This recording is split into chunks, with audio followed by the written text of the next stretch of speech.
El sector residencial en Medford, Oregón, es sumamente competitivo. Por lo tanto, cuando Roxanne Ellis recibió una llamada para enseñar un apartamento vacío, aceptó gustosamente. No sabía a quién tenía que enseñar el apartamento.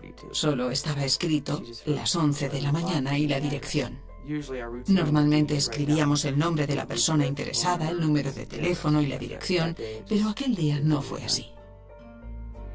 Pocas horas después, Roxanne llamó a su socia Michelle Abdil y le pidió que fuera a recogerla porque su coche se había quedado sin batería. No sé exactamente cómo fue la conversación, pero estoy seguro que debió decir algo así como, te necesito. Y con esto Michelle acudió enseguida. Tras esa llamada, nadie volvió a saber nada más de las dos mujeres. Mi madre llevaba un móvil y un busca. Creo que le llamé unas 30 veces al móvil y otras 30 al busca. Familiares y amigos denunciaron la desaparición de ambas mujeres. La policía encontró el coche de Michelle Abdil en el aparcamiento del bloque de apartamentos donde había ido a buscar a Roxanne. Enseguida supe que había pasado algo horrible. Ella siempre cerraba el coche y cuando lo encontraron estaba abierto, con un bonito abrigo de cuero en el asiento y una cámara de vídeo y su bolso. Yo sabía que algo horroroso había sucedido. Todo aquello pintaba muy mal. Aquella misma noche los detectives empezaron a investigar el caso. En cambio, el coche de Roxanne Ellis, una camioneta Toyota plateada, había desaparecido. En el apartamento vacío, la policía no encontró ninguna señal de forcejeos ni de violencia. No había ningún rastro biológico ni manchas de sangre, no había nada a simple vista que pudiera ser una pista. Pasaron varios días sin noticias de las dos mujeres.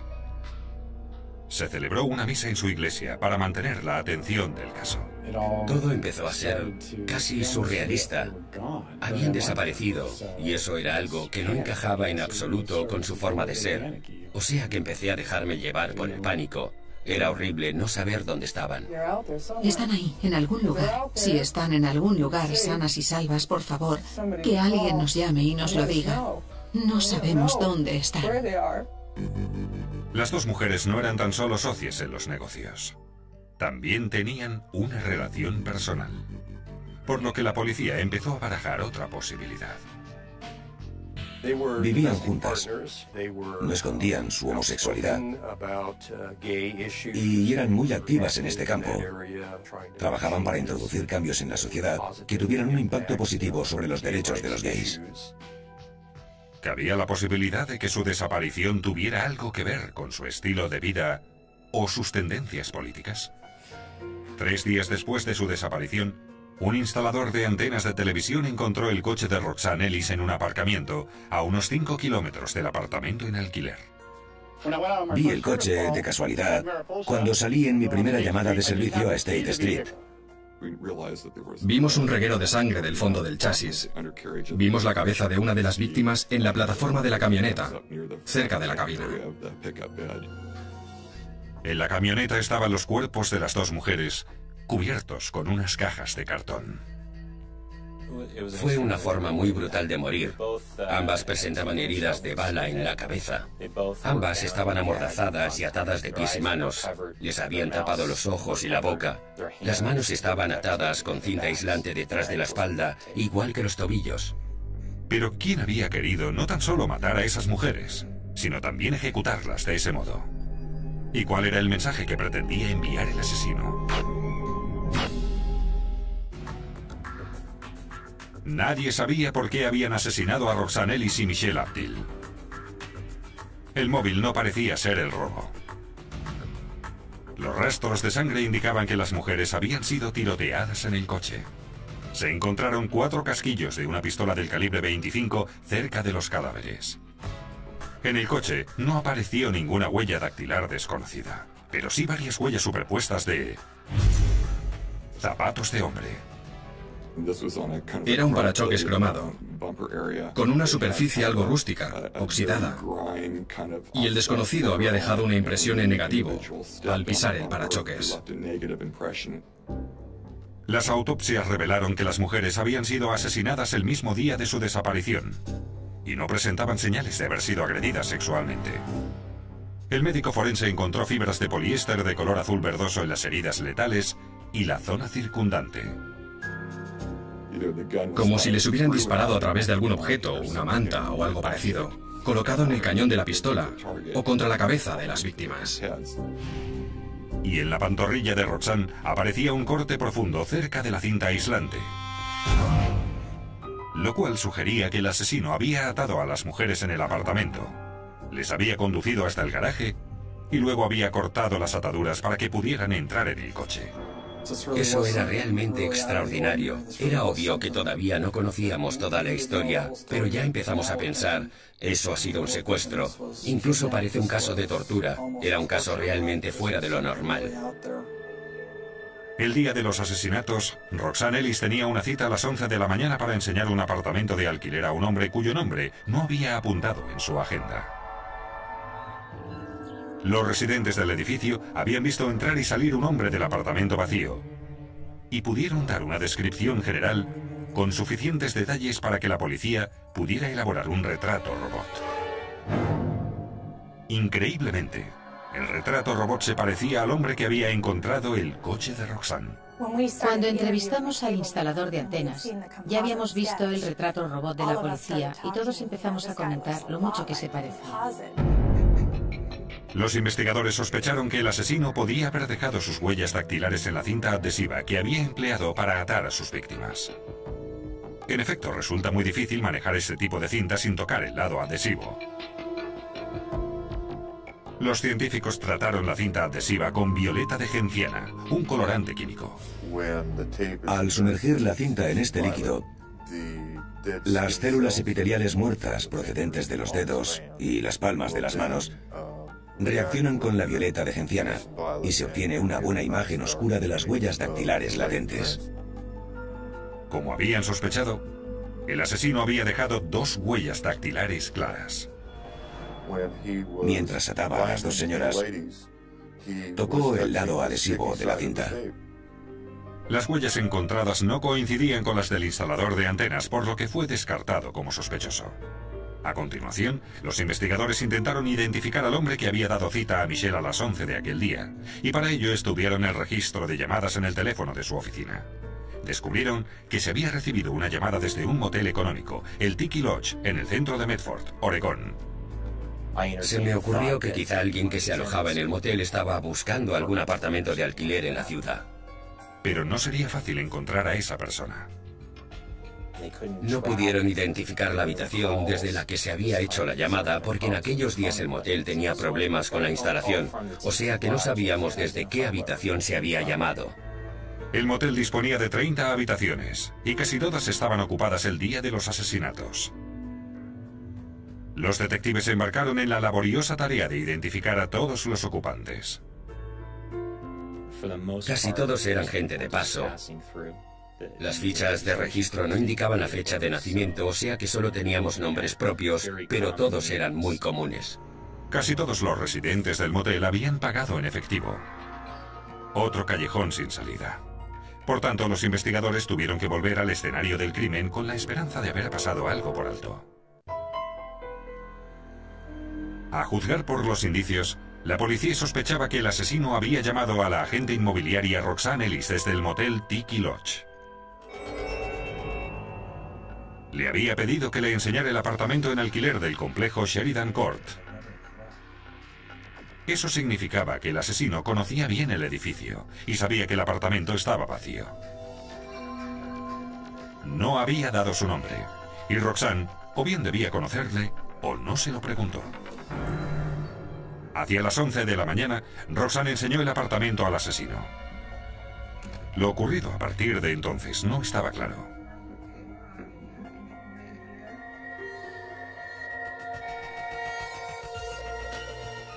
Pero Roxanne todavía estaba viva a las 5 de la tarde cuando llamó a su socia y compañera Michelle Abdil, seguramente obligada a punta de pistola, con la excusa de que su coche se había quedado sin batería y necesitaba que fuera a buscarla para volver a casa.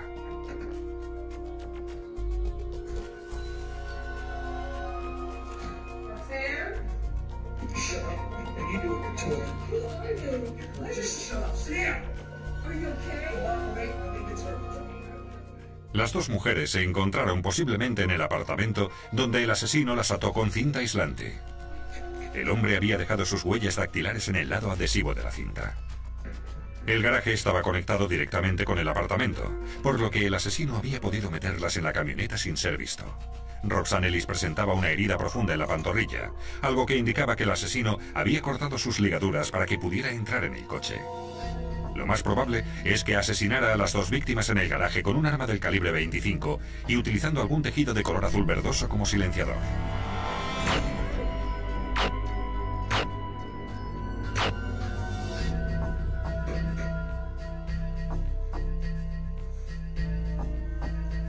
También dejó las huellas de sus zapatos en el parachoques del vehículo. Abandonó la camioneta de Roxanne en un aparcamiento a unos 5 kilómetros de distancia, donde no fue encontrado hasta el cabo de 3 días. Las únicas pistas de las que disponía la policía eran las huellas dactilares del asesino, las de sus zapatos y el retrato robot. Pasaron varios días sin producirse avances. Entonces, la policía recibió la llamada de una mujer que decía que el retrato robot era muy parecido al aspecto de su hijo. Estoy horrorizada. No puedo creer que mi hijo sea capaz de hacer algo parecido.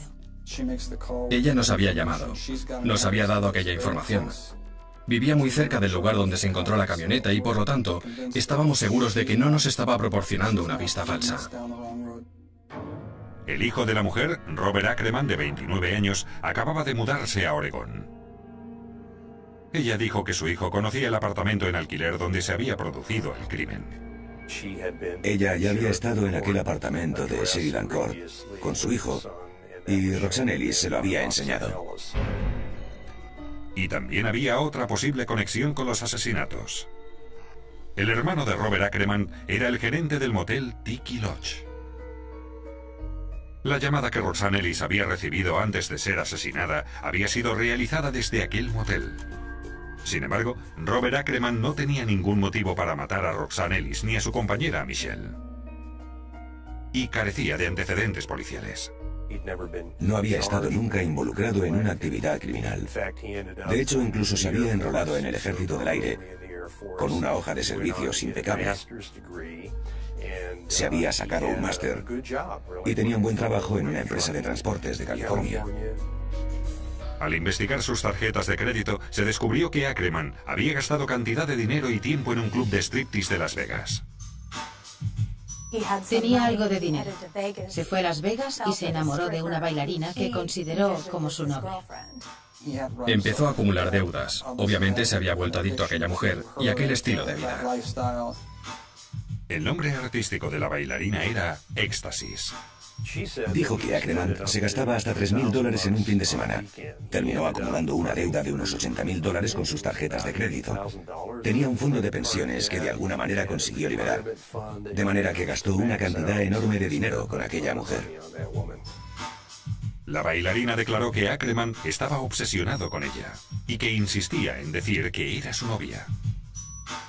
Al parecer, la familia insistía en que rompiera aquella relación porque sospechaba que aquella mujer le estaba utilizando. Pero al final, se le acabó el dinero. Y entonces ella le dejó tirado. Si no puedes pagar por lo que pides, hemos acabado. Sin embargo, el dinero no parecía haber sido el móvil de los asesinatos de Roxanne Ellis y Michelle Abdil. La madre de Robert Ackerman dijo que se había marchado de Oregón después de los asesinatos y que se había dirigido hacia California, pero no sabía exactamente hacia dónde. Por suerte, la policía sabía exactamente cómo descubrirlo.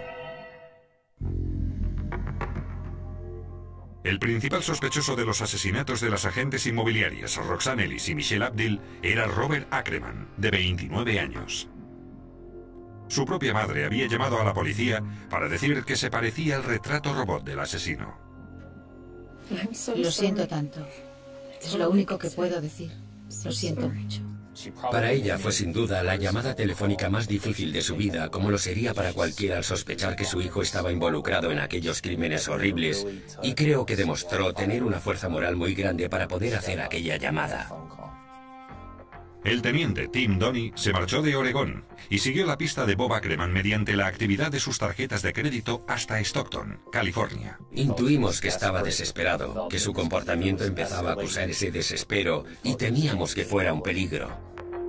Una brigada de armas y tácticas especiales de la policía detuvo a Ackerman en una habitación de motel de Stockton sin oponer resistencia. En la habitación del motel encontraron una bolsa de lona con libros sobre asesinatos, un teaser, unas esposas y un rollo de cinta aislante, además de una pistola del calibre 25 con un silenciador casero con fibras de color azul verdoso, como las de los cadáveres de Roxanne y Michelle. Había sangre en el interior del silenciador, junto al cañón de la pistola, por donde tenía que pasar la bala. Los análisis del ADN mostraron que era una mezcla de la sangre de Roxanne Ellis y Michelle Abdil. Las huellas dactilares de Ackerman encajaban con las de la cinta aislante utilizada para atar a las víctimas. Se cotejaron las huellas de sus zapatos con las impresiones encontradas en el parachoques de la camioneta de Roxanne y también encajaban. Teníamos los testimonios de los testigos que le situaban en el escenario del crimen. Estábamos convencidos de tener todas las pruebas necesarias para poder imputarle.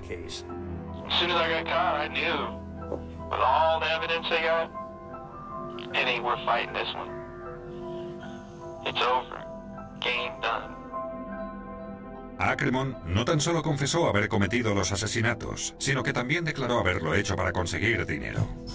Dijo que se había gastado todo su dinero en la bailarina de Las Vegas y que necesitaba más. Por lo tanto, creo que urdió un plan para conseguir dinero y poder volver con ella.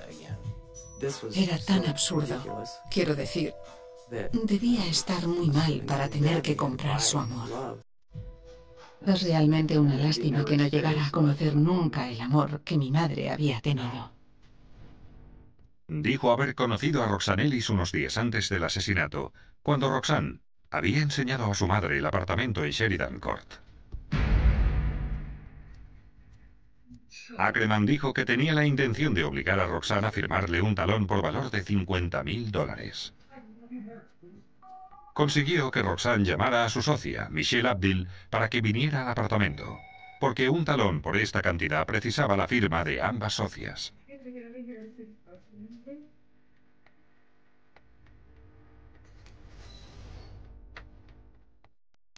Pero finalmente, Ackerman se dio cuenta de que no conseguiría cobrarlo sin consecuencias, y no llevó el talón al banco.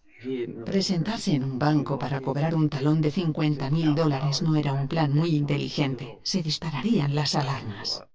Entonces Robert intentó rectificar, reconducir aquella situación que iba de mal en peor.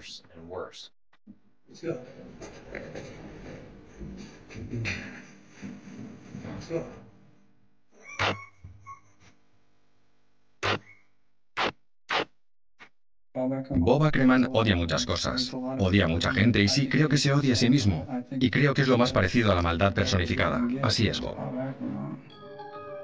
Durante los interrogatorios policiales, Ackerman también confesó haber matado a uno de sus amigos, Scott George, 7 semanas antes. Dijo que solo quería saber qué sensación producía matar a alguien.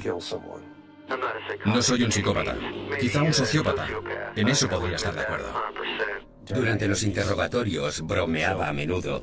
Se reía incluso de sus víctimas y no daba muestra alguna de arrepentimiento de sentir lo que había hecho. Creo que solo sentía el hecho de que le hubiéramos atrapado.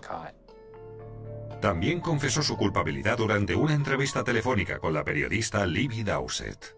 Fue una experiencia que no olvidaré nunca, eso seguro. Hablaba como si se tratara de un partido de fútbol. Nunca les dije que iba a matarlas.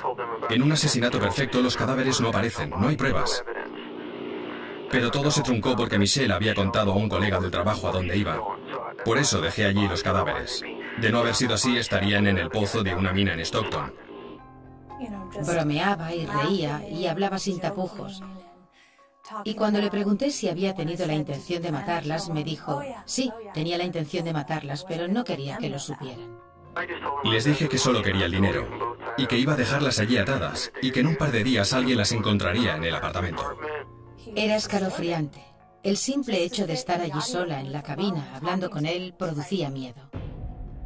En octubre de 1997, Robert Ackerman fue declarado culpable de 2 cargos de asesinato con agravantes, secuestro en primer grado y atraco, y fue condenado a muerte.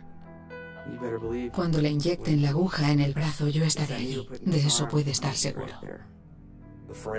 Las pruebas forenses fueron muy importantes en este caso para confirmar su identidad y demostrar su culpabilidad. Y las pruebas forenses también nos ayudaron a demostrar la enormidad de los horribles crímenes que había cometido.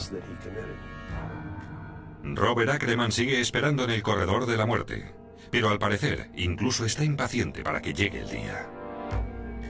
No se tranquilizó al entrar en la cárcel. Intentó suicidarse. Encontraron un arma debajo de su colchón y tuvieron que cortar en el último momento la sábana con la que había intentado ahorcarse. Bueno, uno de los miembros del jurado que le condenó habló con un periódico local después del juicio y dijo que para él, Ackerman era la maldad personificada. Y para mí, esa es la mejor definición posible de este personaje.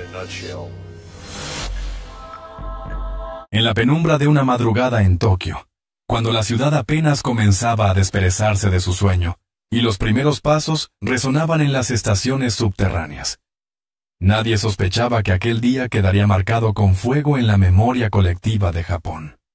Tokio, una ciudad acostumbrada al orden, a la precisión de los trenes que llegan a la hora exacta, al murmullo disciplinado de millones de personas moviéndose como un engranaje perfecto, se preparaba para otro amanecer. Pero bajo esa superficie de normalidad se escondía un secreto venenoso. Una amenaza invisible que iba a desgarrar esa rutina con un golpe brutal, inesperado, imposible de borrar. El aire, tan común, tan vital, estaba a punto de convertirse en el enemigo. En apenas unos minutos, el gas letal comenzaría a deslizarse por los vagones del metro, transformando un viaje cotidiano en una lucha desesperada por sobrevivir. Nadie lo sabía, nadie podía anticiparlo, y quizás esa inocencia de las primeras horas fue lo que lo hizo todavía más cruel. La mañana del 20 de marzo de 1995 no fue una mañana cualquiera. Fue la mañana en que la oscuridad salió a la superficie disfrazada de rutina, para entender cómo un grupo de hombres y mujeres llegó a planear uno de los atentados más escalofriantes de la historia moderna. Hay que retroceder en el tiempo y sumergirse en la mente de un hombre que se autoproclamó Mesías. Su nombre era Shoko Asahara, aunque no había nacido con ese nombre divino, sino con la fragilidad de un niño casi ciego, marginado por el destino y por la sociedad. En las calles estrechas de Yatsushiro, en la prefectura de Kumamoto, creció un niño con una visión reducida, que aprendió desde temprano a manipular su entorno con astucia. Mientras otros niños jugaban, él calculaba. Mientras los demás soñaban, él tramaba. La falta de visión le enseñó a observar el mundo de otra manera, no con los ojos, sino con la mente, con la ambición de quien quiere dominar aquello que no puede poseer. Ese niño se transformaría con los años en el líder de una secta que mezclaría religiones orientales, profecías apocalípticas y delirios de grandeza, todo bajo un mismo nombre: Aum Shinrikyo, la verdad suprema. Un nombre que, para sus seguidores, significaba salvación. Pero para el resto del mundo, terminaría siendo sinónimo de terror. La década de los 90 en Japón no era una época cualquiera. El país, tras el estallido de la burbuja económica, había caído en un periodo de incertidumbre. Lo que había sido prosperidad y seguridad se transformó en dudas, desempleo y un futuro menos brillante. Esa grieta social fue el terreno perfecto para que surgieran movimientos extraños, promesas de redención, discursos de líderes carismáticos que ofrecían sentido en medio del caos. Asahara se aprovechó de ese vacío, presentándose como un guía espiritual capaz de llevar a sus discípulos a un nuevo mundo, a un renacimiento tras el inminente apocalipsis que él mismo profetizaba. Los seguidores no eran vagabundos ni marginados, como podría pensarse. Muchos eran ingenieros, científicos, médicos. Personas formadas, inteligentes, pero atrapadas por un magnetismo inquietante, por una red de manipulación psicológica que los convirtió en soldados fanáticos dispuestos a todo. Aum Shinrikyo creció en silencio, pero con pasos firmes, comprando terrenos, construyendo laboratorios, almacenando químicos. Se entrenaban, estudiaban, obedecían. Todo bajo la mirada y las órdenes de Asahara, que se autoproclamaba la reencarnación de Cristo, de Buda, de Shiva, todo a la vez, el salvador definitivo de un mundo condenado. Mientras Japón seguía su vida normal, en los rincones oscuros de la secta se fraguaban planes siniestros. Experimentos con armas químicas, secuestros de disidentes, asesinatos de aquellos que se atrevían a desafiar al culto. Pero lo más aterrador fue la decisión de usar el metro de Tokio como escenario para su mensaje final. ¿Por qué el metro? Porque era el corazón de la ciudad, el sistema circulatorio de un cuerpo gigante donde millones de personas se cruzaban cada día. Atacar ahí era atacar a Japón en su núcleo, en su esencia de orden y seguridad. El sarín, un gas desarrollado como arma química durante la Segunda Guerra Mundial, se convirtió en la herramienta elegida. Inodoro, invisible, mortal en dosis mínimas. Un veneno que actúa rápido, que paraliza músculos, que ahoga lentamente mientras el cuerpo se rinde a la parálisis. Los miembros de la secta habían aprendido a fabricarlo en laboratorios improvisados, y aunque sus primeras pruebas habían fallado, habían logrado perfeccionar el método hasta obtener un líquido capaz de matar a cientos con apenas unas gotas. La madrugada del 20 de marzo, mientras Tokio dormía, un grupo de discípulos elegidos recibió la orden de Asahara. Se distribuyeron bolsas de plástico con sarín líquido, cada una envuelta cuidadosamente en periódicos. El plan era simple y monstruoso. Abordar distintos trenes de la red del metro en la hora pico de la mañana, dejar caer las bolsas en el suelo y perforarlas con las puntas de los paraguas. El gas se evaporaría poco a poco, llenando los vagones de muerte silenciosa. En las primeras horas de ese lunes, los 5 atacantes partieron hacia sus objetivos. Vestían ropa común, cargaban maletines como cualquier trabajador. Se mezclaban entre los pasajeros que bostezaban, que revisaban el reloj, que hojeaban un periódico. Nadie podía imaginar que entre ellos se escondía la sombra de la tragedia. Cada paso que daban los acercaba más a un punto de no retorno. Cada estación que pasaban era una cuenta regresiva hacia el infierno. Tokio comenzaba a despertar. Los altavoces anunciaban la llegada de los trenes, el sonido metálico de las puertas al abrirse, la corriente de gente entrando y saliendo. La rutina se repetía como siempre. Exacta. Cronometrada. Pero debajo de esa apariencia los relojes de la secta también corrían.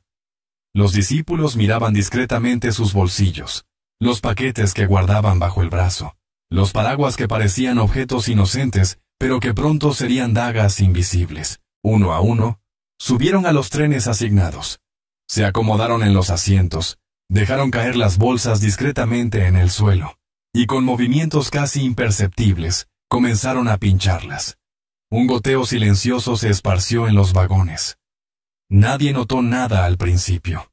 Un líquido en el suelo parecía apenas una mancha sin importancia. Pero el aire empezó a cambiar.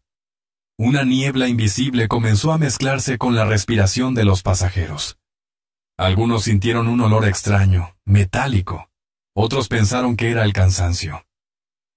Hasta que los primeros cuerpos comenzaron a desplomarse. Esa fue la primera grieta en la normalidad. Un hombre se llevó la mano al pecho y cayó sobre los asientos. Una mujer empezó a convulsionar, con espuma en la boca. El pánico se desató. Los gritos reemplazaron al silencio ordenado del metro. Nadie sabía qué pasaba. ¿Era un ataque? ¿Un incendio? ¿Un terremoto? Tokio, acostumbrada a los desastres naturales, intentaba dar sentido a lo incomprensible, pero no había tiempo. El veneno ya estaba dentro de sus cuerpos, paralizando pulmones, bloqueando la vida. En la superficie, la ciudad todavía ignoraba lo que ocurría bajo tierra. Los relojes seguían marcando la hora. Las calles se llenaban de gente camino al trabajo. Pero en las entrañas de Tokio, la tragedia estaba en marcha. Policías, bomberos y médicos recibirían pronto llamadas desesperadas. Estaciones enteras empezarían a llenarse de cuerpos, de gente arrastrándose por los pasillos, buscando aire, buscando ayuda, y lo peor, nadie sabía aún que era un gas. Nadie podía verlo. El enemigo era invisible. Flotaba en cada respiración. En ese instante, Japón cambió para siempre. Mientras los pasajeros del metro comenzaban a caer en la trampa invisible tendida bajo tierra, la historia que los había llevado hasta ese punto se expandía como un eco oscuro que venía de años atrás.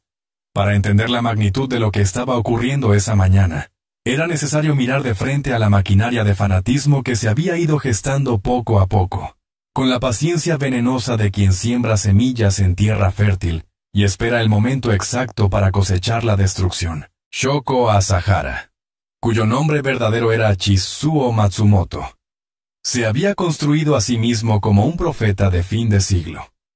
En un Japón en crisis de identidad tras el colapso económico, él supo vender lo que muchos anhelaban: una certeza absoluta, una verdad indiscutible, una comunidad que ofrecía pertenencia en un mundo que parecía resquebrajarse.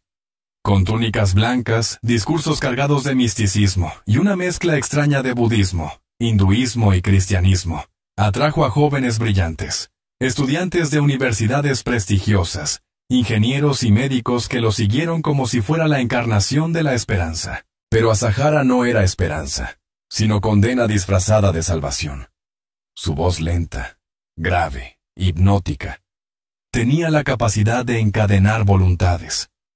Prometía poderes sobrenaturales, iluminación espiritual y un lugar asegurado en el nuevo mundo tras el apocalipsis. En sus templos improvisados, los discípulos se sometían a rituales extraños. Beber su sangre mezclada con agua, usar cascos conectados a electrodos que supuestamente transmitían su energía. Meditar durante horas escuchando grabaciones de su voz. Poco a poco, perdían su identidad.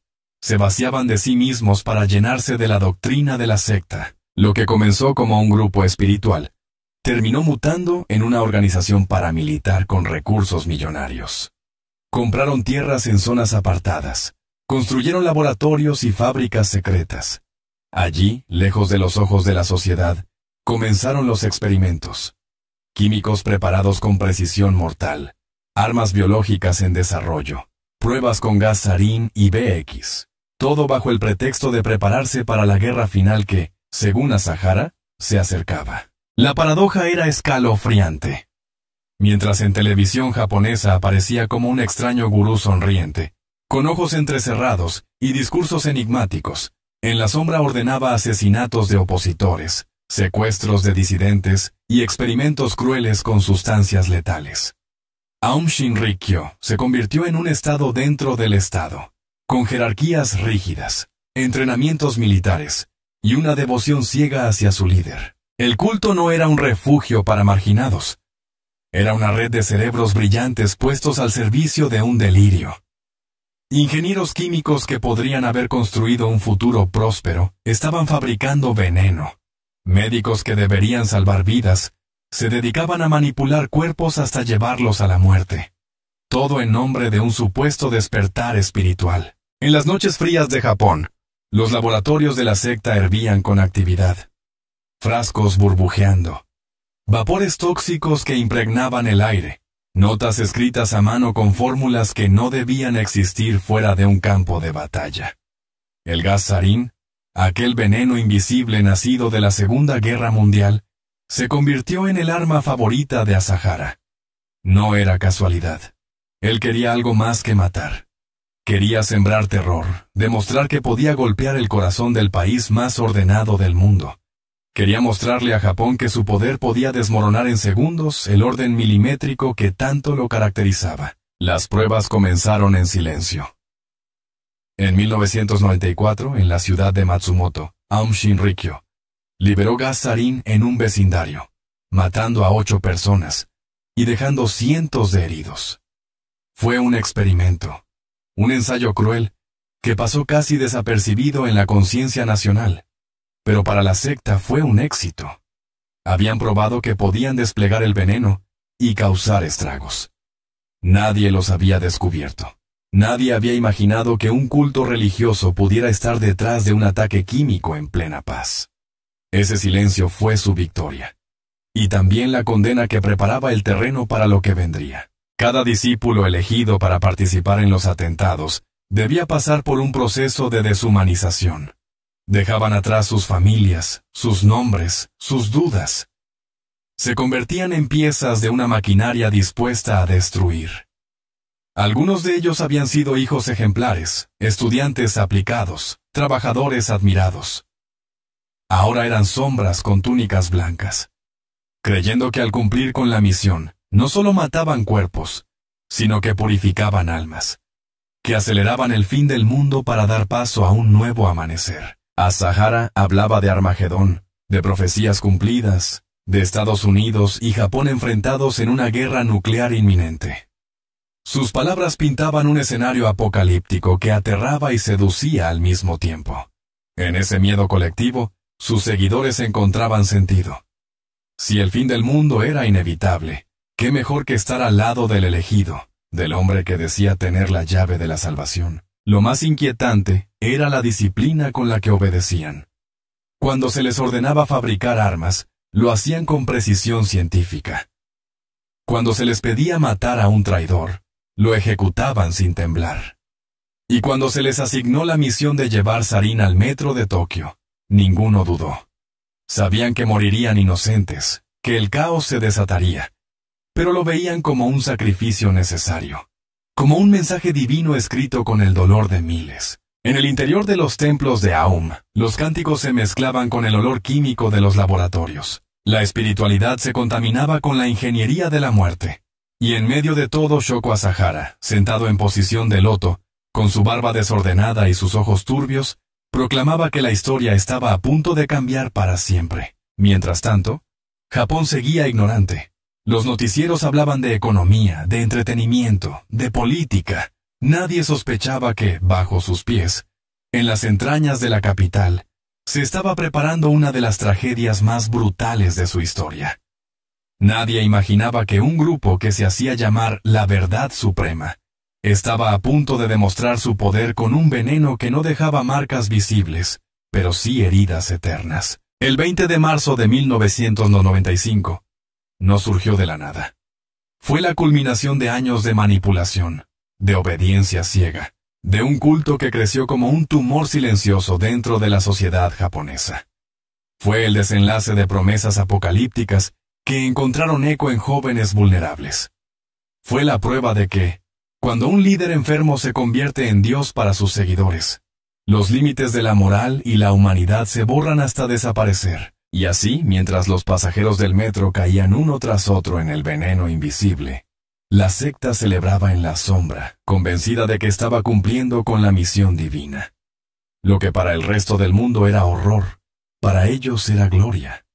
Lo que para Japón era la irrupción del terror en la vida cotidiana, para Aum Shinrikyo era apenas el comienzo de su gran revelación. La ciudad aún no lo sabía, pero el monstruo ya estaba desatado. El reloj avanzaba hacia la madrugada del 20 de marzo de 1995 y en las sombras de Tokio se dibujaba el guión de una tragedia anunciada.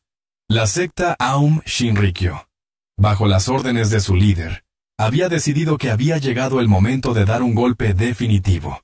Uno que no solo heriría cuerpos, sino también quebraría la confianza en la seguridad de un país entero. Era el paso de la profecía a la acción, de los cánticos religiosos a la logística del terror. En una de las sedes ocultas de la secta, la noche anterior, los seleccionados para la misión recibieron las instrucciones finales.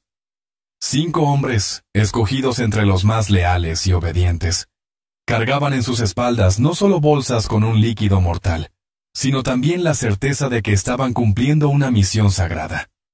Algunos respiraban agitadamente, otros mantenían una calma mecánica. Ninguno dudaba. Habían sido preparados durante años para obedecer sin preguntas, para anular cualquier rastro de humanidad en nombre de una fe torcida. El sarín había sido cuidadosamente envasado en bolsas plásticas, envueltas en periódicos para disimular. Cada uno de ellos transportaría varias de estas bolsas en maletines. El mecanismo era tan simple como cruel. Una vez dentro de los vagones, Dejarían caer las bolsas y con las puntas afiladas de paraguas especialmente preparados, las perforarían. El líquido comenzaría a evaporarse y en cuestión de segundos, el aire se transformaría en un enemigo invisible. El plan estaba diseñado con precisión quirúrgica. Cada atacante tenía asignada una línea del metro de Tokio, todas convergentes en el corazón de la ciudad, todas en la hora pico de la mañana. Asahara quería un impacto masivo, un caos coordinado que multiplicara el miedo en todas direcciones. No se trataba solo de matar, se trataba de paralizar, de convertir el símbolo del orden japonés en una pesadilla. La noche avanzaba lentamente, pero para ellos era un reloj acelerado. Afuera, la ciudad dormía en silencio, confiada en la rutina de un nuevo día. Dentro de las habitaciones de la secta, los atacantes repasaban mentalmente los pasos: subir al tren, mezclarse entre la multitud, no levantar sospechas, cumplir con el acto y escapar antes de que el gas los alcanzara a ellos también. Era una danza macabra en la que cualquier error podía costarles la vida. Uno de ellos, Ikuo Hayashi, era médico. Había salvado vidas en hospitales antes de unirse a la secta, pero esa mañana no llevaba un estetoscopio, sino bolsas de veneno. Había convencido a su conciencia de que lo que estaba a punto de hacer era un sacrificio necesario para la humanidad, un paso en la purificación del mundo. Su fe en Asahara había reemplazado toda duda, toda compasión. El amanecer llegó sin anunciar nada extraño. Tokio despertaba como siempre, con pasos apresurados, con cafés apresurados, con relojes que marcaban la exactitud de una ciudad que nunca se permitía el desorden. Los trenes empezaban a llenarse de hombres de traje, de estudiantes con mochilas, de mujeres revisando su agenda. Nadie sospechaba que entre ellos viajaban portadores de la muerte. A las 7:00 de la mañana, los 5 discípulos ya estaban en camino. Cada uno abordó su línea asignada. Marunouchi, Chiyoda y Villa.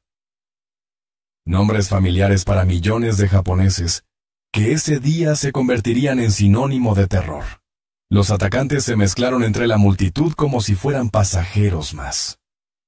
Nadie reparó en ellos. Nadie vio las bolsas envueltas en papel periódico, ni imaginó que dentro de esos maletines se escondía un arma más peligrosa que cualquier pistola: los paraguas. Objetos tan cotidianos en un país de lluvias frecuentes, eran las herramientas del crimen. Aferrados a ellos, los hombres esperaban el momento preciso para actuar. El sonido de las puertas cerrándose, el anuncio de la próxima estación, el movimiento de los vagones. Cada detalle era parte de una coreografía invisible que ellos habían ensayado en su mente. El primero en actuar fue Hayashi. Disimuladamente dejó caer al suelo una de las bolsas. Nadie le prestó atención. Un descuido más en la rutina de un tren lleno. Pero cuando sacó el paraguas y comenzó a perforar, el líquido se derramó lentamente, casi imperceptible, formando un charco venenoso en el suelo del vagón. Un pasajero miró con curiosidad, pensando que era algún tipo de fuga de aceite. Nadie imaginaba lo que en realidad estaba sucediendo. Poco a poco, el gas comenzó a evaporarse. Invisible, sin olor evidente, empezó a mezclarse con el aire. Los pasajeros inhalaban sin saberlo la muerte. Algunos sintieron un cosquilleo en la nariz, otros una presión extraña en los ojos. En segundos, la tos apareció, luego el mareo, luego la debilidad. El veneno actuaba rápido, bloqueando enzimas esenciales, paralizando músculos, cerrando pulmones. En otro tren, el mismo ritual se repetía. Bolsas perforadas, líquido derramado, un enemigo invisible extendiéndose por los pasillos. En cada vagón elegido, el destino de decenas de personas se sellaba en silencio.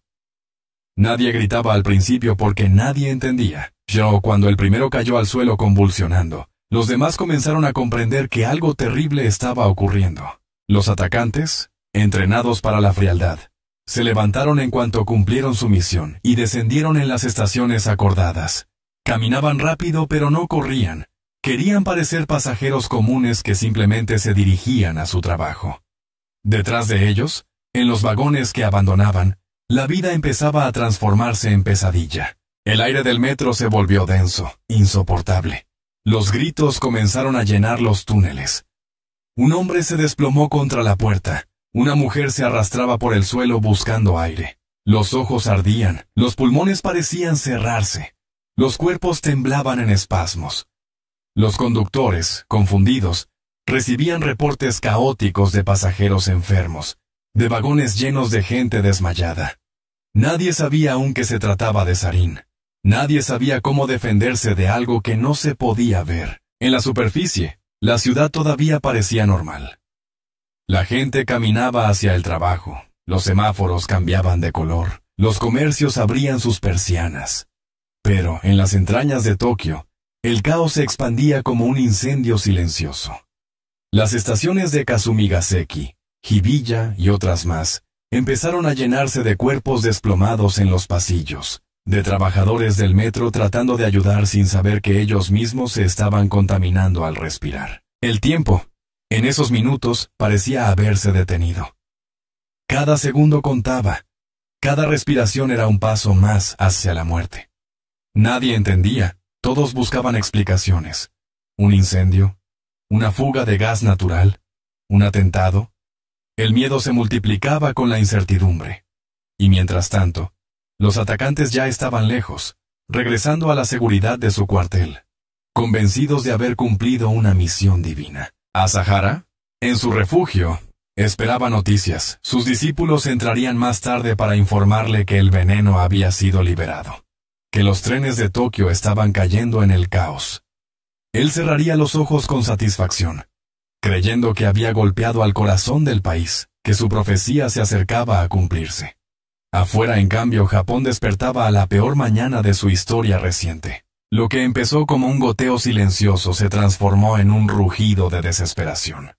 Y la ciudad, acostumbrada a la exactitud, se vio arrojada de pronto a la incertidumbre más brutal.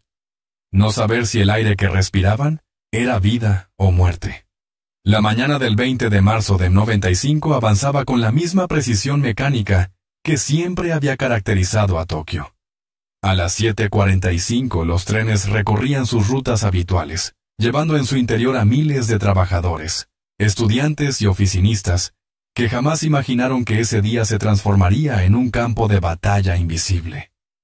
Bajo tierra, el monstruo ya había sido liberado.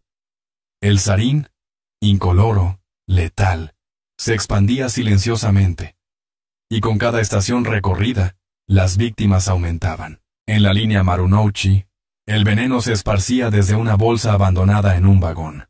Al principio, algunos pasajeros sintieron un ardor en los ojos, un lagrimeo extraño, como si una brisa ácida hubiera atravesado el aire. Una mujer se levantó frotándose el rostro, pensando que era alergia, pero segundos después, sus piernas cedieron y cayó pesadamente sobre el suelo. Los demás miraron con desconcierto, hasta que otro hombre se desplomó convulsionando, la espuma saliéndole por la boca. El pánico se propagó tan rápido como el gas. Los gritos comenzaron a llenar el vagón. Alguien intentó abrir las ventanas, pero en el metro sellado era inútil. Los pasajeros empujaban las puertas, buscando escapar, sin entender que cada respiración los hundía más en el veneno. El conductor, alertado por los ruidos y las llamadas de emergencia, recibió reportes confusos. Personas desmayadas. Un líquido extraño en el suelo, gente convulsionando. El caos no tenía nombre todavía. En la línea Chiyoda, otro escenario similar se desplegaba. El charco del sarín había pasado desapercibido hasta que el aire se volvió irrespirable. Una joven estudiante de secundaria sintió de pronto un mareo insoportable.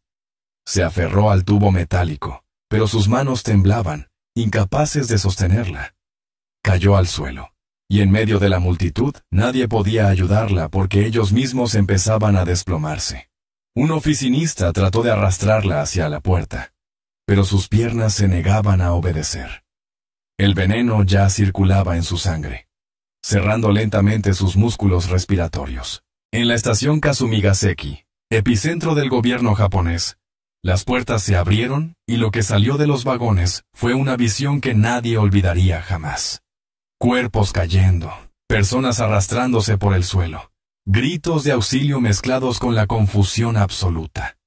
Trabajadores del metro, creyendo que se trataba de una fuga de gas común, se apresuraron a ayudar, pero al respirar también comenzaron a caer. Nadie entendía, los ojos rojos, las convulsiones, la espuma en los labios. Era un infierno desplegado en cuestión de segundos. En la superficie, los teléfonos de la policía y de los bomberos comenzaron a sonar uno tras otro. Docenas de personas enfermas en el metro. No pueden respirar. Hay gente inconsciente en los andenes. Los reportes llegaban desde distintas líneas al mismo tiempo, y la confusión se multiplicaba. ¿Era un accidente? ¿Un ataque coordinado? Japón, acostumbrado a terremotos, a desastres naturales, no estaba preparado para un enemigo invisible en su propio sistema de transporte. Los paramédicos que acudieron fueron de los primeros en sentir el golpe.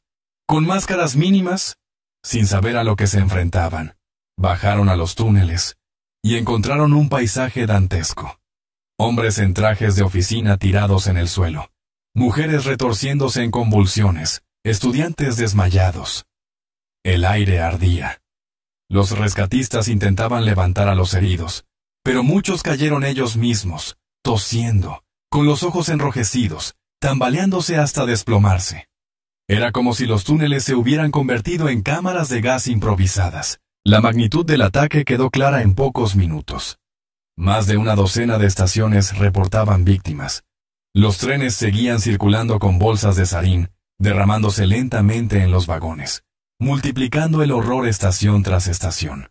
Los conductores, desorientados, recibían órdenes contradictorias. Seguir hasta la siguiente parada, detenerse en la vía, evacuar a los pasajeros. La desinformación era un enemigo adicional. En Shinjuku, una de las estaciones más concurridas del mundo, la escena era apocalíptica. Pasajeros tambaleantes subían las escaleras como podían, con los ojos llorosos, la piel sudorosa, algunos sangrando por la nariz. Otros no lograban subir y quedaban tendidos en los escalones, bloqueando el paso. Los altavoces repetían mensajes de calma, pero nadie escuchaba. Los gritos ahogaban cualquier orden. Arriba, en la superficie, las ambulancias comenzaron a multiplicarse. Decenas de camillas improvisadas fueron desplegadas en las calles cercanas a las estaciones. Los hospitales, saturados, empezaron a recibir oleadas de pacientes que llegaban en taxis, en autos particulares, incluso cargados a hombros por desconocidos que intentaban salvarlos. Los médicos no entendían al principio. Todos presentaban los mismos síntomas, la misma parálisis, los mismos espasmos. ¿Un virus? ¿Un ataque químico? El diagnóstico tardó en llegar, y mientras tanto, el número de víctimas crecía minuto a minuto. En medio del caos, los testimonios comenzaron a aparecer. Un hombre recordaba haber visto a alguien dejar un paquete en el suelo antes de bajarse en la estación. Otro juraba que había olido un aroma metálico extraño justo antes de que la gente empezara a caer. Una mujer, entre lágrimas, relataba cómo su marido se desplomó a su lado sin previo aviso, mientras ella apenas lograba respirar. Las escenas eran tan confusas que nadie podía dar una explicación clara. Mientras tanto, en las oficinas del gobierno, el desconcierto era total. El ataque estaba ocurriendo en el corazón administrativo de Japón, en pleno centro de Tokio, a pocos metros de ministerios y sedes políticas. La posibilidad de que se tratara de un atentado terrorista empezó a ganar fuerza. Pero, ¿quién? ¿Cómo? Japón no estaba acostumbrado al terrorismo interno. La imagen del país seguro, eficiente y blindado contra el caos se desmoronaba ante sus propios ojos. Los minutos pasaban, y la cifra de afectados se contaba ya por cientos. Algunos murieron en el acto. Otros agonizaban lentamente en los pasillos, incapaces de respirar. Los médicos luchaban contra un enemigo invisible sin antídotos suficientes. La atropina, uno de los pocos medicamentos capaces de contrarrestar el sarín, comenzó a administrarse, pero las reservas eran limitadas. En muchos hospitales, los doctores debían elegir a quién salvar primero, una decisión que desgarraba cualquier principio ético. Tokio, la ciudad que jamás se detenía, quedó paralizada. Los trenes se detuvieron uno a uno. Las estaciones fueron evacuadas. La gente se agolpaba en las calles, sin saber qué hacer. El silencio habitual del metro fue reemplazado por sirenas, llantos y un miedo colectivo que se expandía como la misma nube de gas. Mientras todo esto ocurría, los atacantes ya estaban lejos. Refugiados en la seguridad de sus templos, habían cumplido con su misión. Habían sembrado el terror que Asahara había prometido. Y en ese contraste brutal estaba la verdadera dimensión del horror. Mientras miles de inocentes luchaban por respirar, el líder de la secta sonreía satisfecho, convencido de que el mundo entero hablaría de él. El ataque con gas sarín en el metro de Tokio no fue solo un crimen. Fue una herida directa al corazón de un país. Fue el día en que los japoneses comprendieron que incluso en la rutina más ordenada, incluso en el viaje más común, podía esconderse la muerte. Fue la mañana en que la confianza se quebró, y el miedo se convirtió en pasajero invisible de cada tren. Y esa mañana, cuando parecía que el caos no podía y todo empeorar, la verdad comenzó a emerger. No se trataba de un accidente, no era un desastre natural. Era un ataque planeado, un golpe frío y calculado que dejaría cicatrices imborrables en la memoria de Japón. Las sirenas seguían sonando en las calles de Tokio. Los hospitales rebosaban de víctimas, y la ciudad entera se encontraba sumida en un estado de shock. Pero mientras el país intentaba comprender el horror que lo había golpeado, las fuerzas policiales y de seguridad sabían que el tiempo era su enemigo más implacable. El ataque no solo había sido devastador, también había demostrado una coordinación fría y precisa. Eso significaba que detrás de las sombras existía una organización poderosa, capaz de repetir el golpe en cualquier momento. Y detenerla era urgente. La primera pista llegó con los testimonios recogidos en las estaciones. Varias personas recordaron haber visto a hombres dejar paquetes envueltos en periódicos y maletines que parecían comunes. Algunos pasajeros incluso describieron cómo usaron paraguas para pinchar esas bolsas antes de descender en estaciones específicas. El patrón se repetía en diferentes líneas del metro. Para la policía, no había duda. Se trataba de un ataque deliberado y planeado. Lo que aún no podían confirmar era quién estaba detrás de todo. En paralelo, científicos y médicos lograron identificar el veneno. Era gas sarín. La revelación estremeció a la nación. No era un accidente, no era un escape industrial. Era un ataque con un arma química prohibida desde la Segunda Guerra Mundial. Japón, un país que se había acostumbrado a vivir sin la sombra del terrorismo internacional, comprendía de golpe que la pesadilla podía golpear en el corazón de su rutina más común. La indignación creció de inmediato, y con ella, la presión sobre las autoridades para dar con los responsables. Las sospechas pronto apuntaron hacia Aum Shinrikyo. No era la primera vez que la secta aparecía en los informes policiales. Desde años atrás, existían denuncias sobre desapariciones de miembros disidentes, secuestros, extraños laboratorios químicos y un atentado con gas sarín ocurrido en Matsumoto en 1994. En aquel entonces, las pruebas no habían sido suficientes para culparlos, y el caso quedó en la penumbra. Pero ahora, la magnitud del ataque en Tokio no dejaba espacio para las dudas. Todas las miradas se dirigieron hacia el culto de Asahara. La policía organizó uno de los operativos más grandes de su historia reciente. Decenas de miles de agentes fueron movilizados.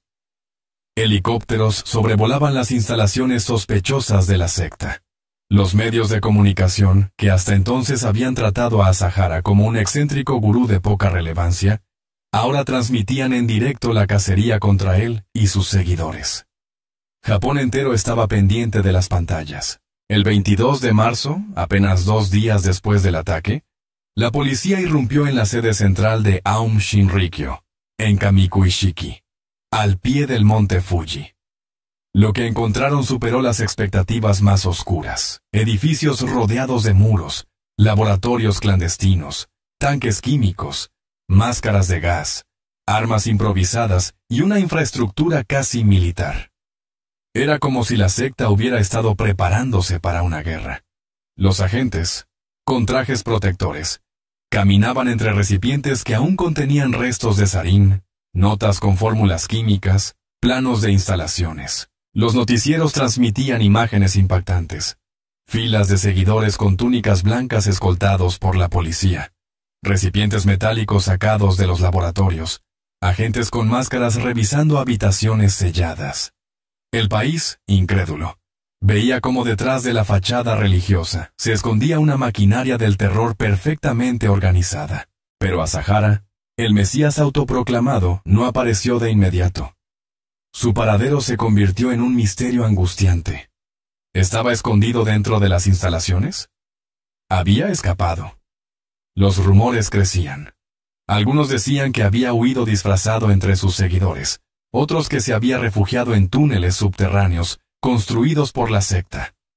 La policía redobló esfuerzos, sabiendo que mientras él siguiera libre, el peligro continuaba. En los días siguientes, nuevos allanamientos revelaron la magnitud del culto. Se descubrieron arsenales de productos químicos, planes para producir armas biológicas como Anthrax y ébola, e incluso helicópteros que la secta había adquirido con la intención de esparcir veneno desde el aire. Era una revelación aterradora. El ataque en el metro había sido solo una parte de lo que Asahara había soñado. Su objetivo era aún más grande. Un apocalipsis químico que arrasara con ciudades enteras. Los testimonios de los miembros capturados comenzaron a desentrañar el corazón del culto. Hombres y mujeres, muchos de ellos jóvenes profesionales, confesaban entre lágrimas cómo habían sido manipulados. Algunos hablaban de rituales extraños, de castigos brutales, de un control absoluto de la vida y la mente. Otros, más fanatizados, seguían defendiendo a Asahara incluso frente a las pruebas más evidentes, asegurando que él era la encarnación de un dios, que todo formaba parte de un plan divino. El país entero se debatía entre la furia y el miedo.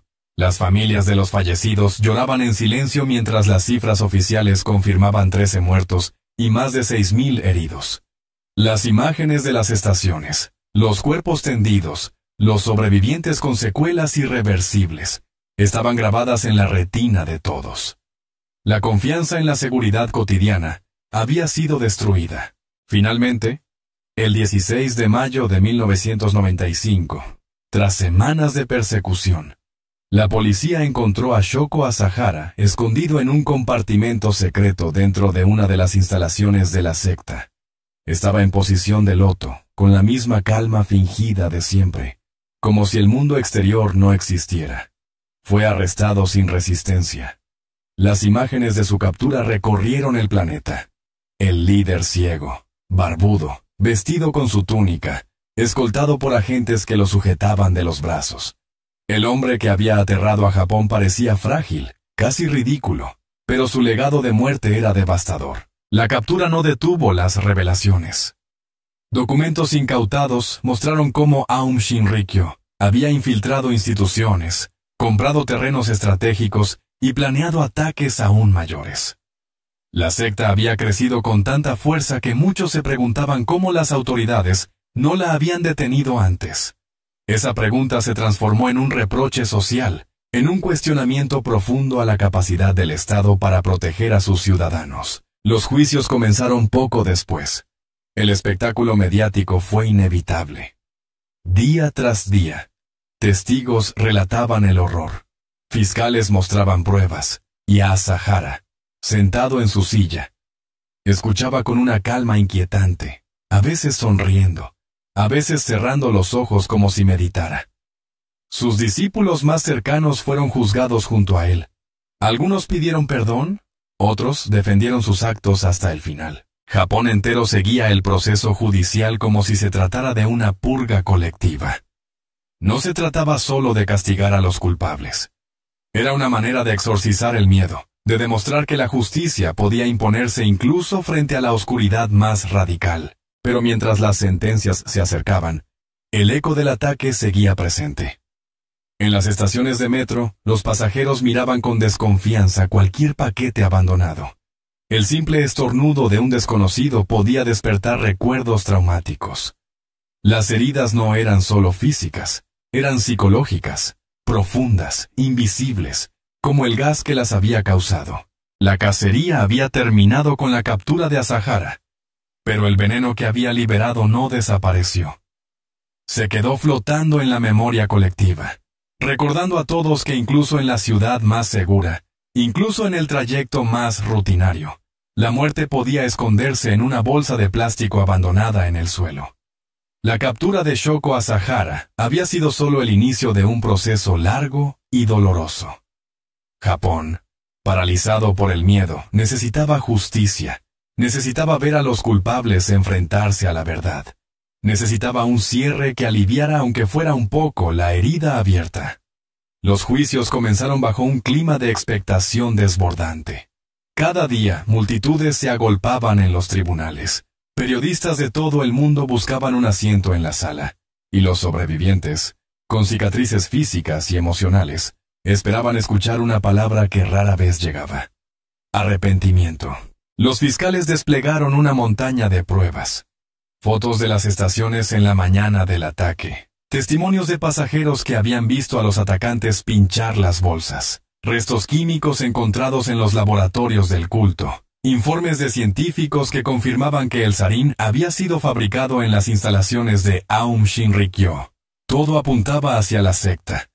Todo señalaba a Asahara como el cerebro que había ordenado, planeado y celebrado el crimen. Uno a uno, los discípulos más cercanos desfilaron frente al tribunal. Algunos, con la voz quebrada, reconocieron su participación. Ikuo Hayashi, el médico convertido en verdugo, confesó cómo había liberado el gas en el metro. Lo dijo con una mezcla de frialdad y resignación, como si aún no pudiera separar al médico que había salvado vidas del fanático que había sembrado muerte. Otros, en cambio, se aferraron hasta el final a la doctrina de Asahara, asegurando que todo lo que habían hecho era parte de una misión divina. El líder, sentado en su silla de ruedas, barbudo, con los ojos semicerrados, parecía ausente. A veces sonreía con ironía, otras cerraba los ojos y fingía meditar mientras se leían los cargos. Se proclamaba inocente, decía que sus discípulos habían actuado por cuenta propia. Pero las pruebas lo ahogaban. Documentos con su firma, grabaciones de sus discursos ordenando el ataque, declaraciones de seguidores que lo señalaban sin titubeos. El país entero contenía la respiración. Las familias de las víctimas se aferraban a las fotografías de sus seres queridos. En los pasillos del tribunal, madres lloraban abrazando cartas escritas por hijos que jamás volvieron a casa. Un padre, con la voz quebrada, contó cómo su hija había salido esa mañana a tomar el tren y nunca regresó. El dolor se transformaba en rabia cada vez que veían a Asahara sentado en silencio, sin una sola palabra de compasión. El veredicto llegó tras años de proceso. La justicia japonesa condenó a muerte a Shoko Asahara y a varios de sus principales discípulos. El anuncio fue recibido con un silencio denso, como si el peso de la decisión necesitara tiempo para asentarse. Afuera del tribunal, miles de personas se congregaron, algunas para celebrar, otras simplemente para llorar. Japón había hablado. No habría perdón, no habría indulgencia para quienes habían transformado el aire en un arma de destrucción. Pero la historia no terminó ahí. Durante más de 2 décadas, el proceso judicial se extendió con apelaciones, revisiones y debates sobre la pena capital. Los sobrevivientes, muchos de ellos aún con secuelas graves, problemas neurológicos, visión dañada, dolores crónicos, seguían esperando un cierre que nunca parecía llegar. Algunos murieron años después, no por el gas directamente, sino por las consecuencias de haberlo inhalado aquella mañana maldita. Finalmente, en julio de 2018, Japón ejecutó a Asahara junto con varios de sus principales lugartenientes. La noticia sacudió al país. Para muchos fue un acto de justicia largamente esperado. Para otros, un recordatorio doloroso de que las heridas aún no habían cicatrizado. La imagen del líder colgado en la horca fue el último capítulo de una historia escrita con sangre y veneno. El eco del ataque con gas sarín cambió a Japón para siempre. Las leyes de seguridad fueron reforzadas, los servicios de emergencia entrenados para enfrentar ataques químicos, y la sociedad entera desarrolló una nueva sensibilidad frente al peligro invisible. Las estaciones de metro instalaron cámaras adicionales. Los pasajeros aprendieron a desconfiar de cualquier paquete abandonado, y la idea de que la rutina era intocable desapareció para siempre. Pero más allá de las reformas y las medidas, lo que quedó fue el miedo. Un miedo silencioso, invisible, que se colaba en cada respiración. Porque el sarín no solo envenenó cuerpos, envenenó la confianza. La confianza en que el aire era seguro, en que el viaje cotidiano era intocable, en que la vida podía transcurrir sin que la muerte acechara en lo más simple. Tokio, la ciudad que nunca se detenía, se descubrió vulnerable. Y esa vulnerabilidad dejó huellas profundas. Los sobrevivientes contaron cómo aún despertaban en la noche con pesadillas, reviviendo la sensación de ahogo, el ardor en los ojos, los gritos de los vagones. Algunos confesaban que nunca más pudieron usar el metro, otros, que aún hoy miraban con desconfianza a cada persona que dejaba un maletín en el suelo. El ataque también cambió la forma en que el mundo veía a las sectas. Aum Shinrikyo no fue solo un culto religioso más, fue la prueba de que un líder carismático podía convertir la fe en un arma, que la devoción ciega podía transformarse en terrorismo, que el fanatismo podía reclutar a personas inteligentes y convertirlas en verdugos. El horror del metro de Tokio fue una advertencia global. La amenaza no siempre viene del exterior. A veces crece en silencio dentro de la propia sociedad. Las víctimas, sin embargo, se convirtieron en la voz más fuerte. Cada año, en las estaciones atacadas se celebran ceremonias en memoria de quienes murieron. Campanas suenan, flores se colocan en los pasillos, y un silencio colectivo cubre los túneles donde una vez reinó el caos. Los sobrevivientes y familiares se toman de las manos, recordando a los ausentes, pero también demostrando que el país no olvida, que el dolor se transforma en memoria, y la memoria en resistencia. El 20 de marzo de 1995 no fue solo una fecha en el calendario. Fue el día en que Japón descubrió que incluso en su orden perfecto, el caos podía infiltrarse como un gas invisible. Fue la mañana en que la vida cotidiana se quebró, y con ella la inocencia de un país que creyó que estaba a salvo. El juicio, las condenas y las ejecuciones cerraron un capítulo, pero el eco sigue resonando. Cada vez que un tren parte de una estación en Tokio, cada vez que miles de pasajeros se suben confiados en la rutina, hay un recuerdo que flota como un susurro invisible, que un día el aire mismo se volvió enemigo. Y en ese susurro, Japón aprendió una lección que nunca olvidará. El terror puede ser silencioso, pero su memoria es eterna.